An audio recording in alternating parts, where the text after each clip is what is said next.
Hello, finally and at last, precious friends. Update video as I promised. I'm sorry there's been no recipe videos for a couple of weeks.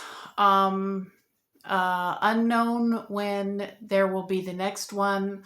Hopefully it will be early-ish, first half of next week.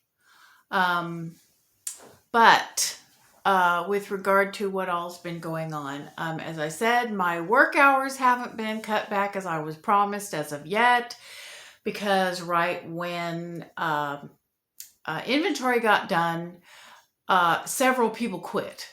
And so my boss begged me to please just stick it out for a little longer. He knows that I'm not going to basically do this indefinitely. I really don't want to have to quit that job because I like it. So anyway, but I will if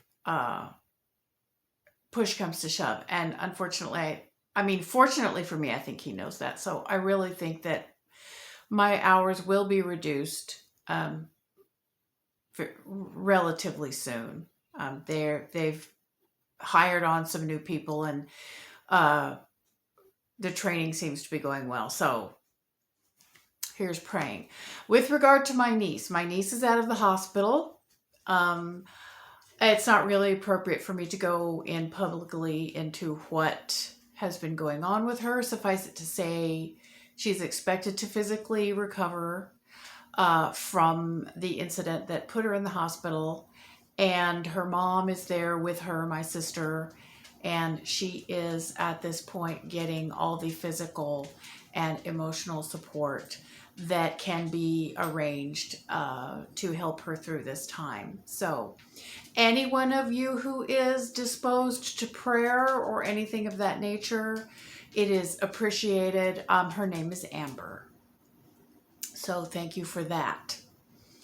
And the dog is fine. The cat is fine. I have a 16-year-old wiener dog mix who whenever a 16-year-old dog shows up feeling poorly, it's difficult not to worry. He's at the age where he could go south very, very quickly. And every day that goes by, I become more acutely aware, and every bad day he has, I become more and more acutely aware that someday, in the not too distant future, he is going to leave me. And I have had him for 15 years, maybe 14 years.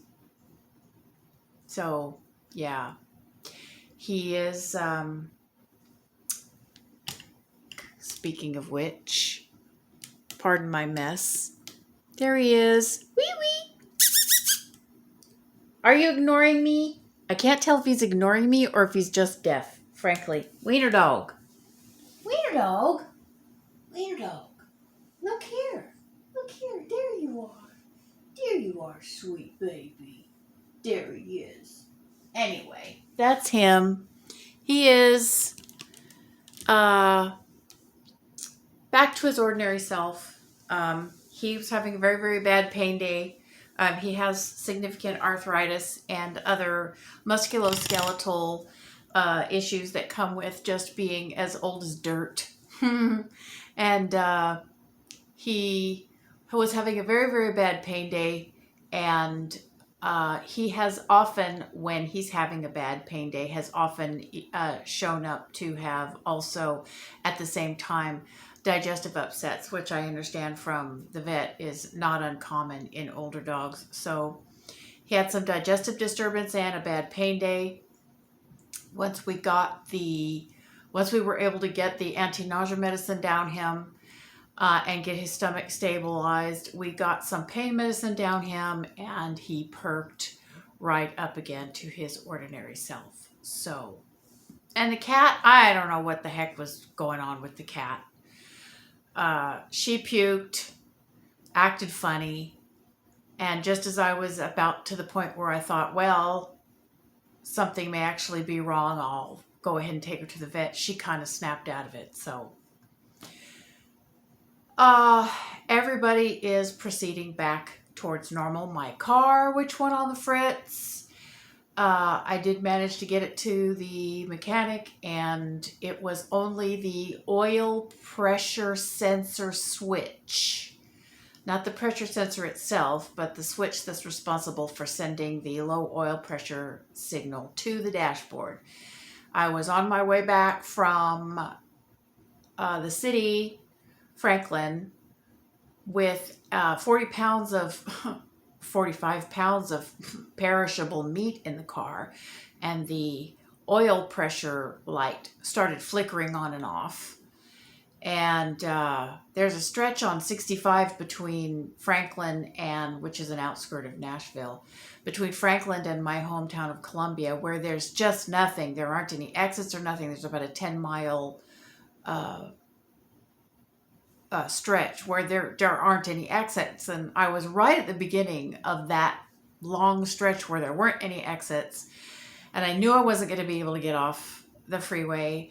And I thought, geez, maybe I should just pull over and sit. So I pulled over and I sat there for a minute, and I thought, well, I'm either going to have to just decide to call the tow truck and wait for it, or I'm going to have to try and get off the freeway. And the oil pressure light kept going off again. It kept flickering back on, but it kept going off. And I realized that the car was operating normally and the temperature wasn't going up. So I thought, well, I'd just slow down and drive easy till I could get back into town. And long story short, that's what I did. I took it to my oil change place, and they said there's nothing wrong with the oil. And there's no leaks or anything. They looked at my engine from above, down under the hood, and from below up underneath the oil changing pit that they had there, and said it's something to do with either the oil pump or the oil pressure sensor, and we can't do anything here, so get it to your mechanic, which is what I did. And as it turned out, it was just the oil pressure sensor switch, and it was only $150 to get it fixed, which is a huge blessing. So, but it took up my whole, with the dog being sick and the car business and everything, it just took up all of my extra time that I had on my day off. And what with needing to rest my feet and my hips to prepare for my next week's worth of work, I just, unfortunately, sometimes YouTube is the thing that has to give. So sorry about that. Things seem to be getting back on an even keel, slowly but surely. And I'm hoping that means by my next days off, which I expect will be Tuesday and Wednesday of the upcoming week, I will be able to create and post a recipe video. The recipe video that I've been promising you and should have been posted long before now, carnivore chips and dip, which I'm very excited about, and I hope you will be too. So that's all, precious friends. Thank you so much for your patience and your attention. And I will be talking to you again as soon as I physically can manage it. I love you all. Peace, love, and meat. Bye.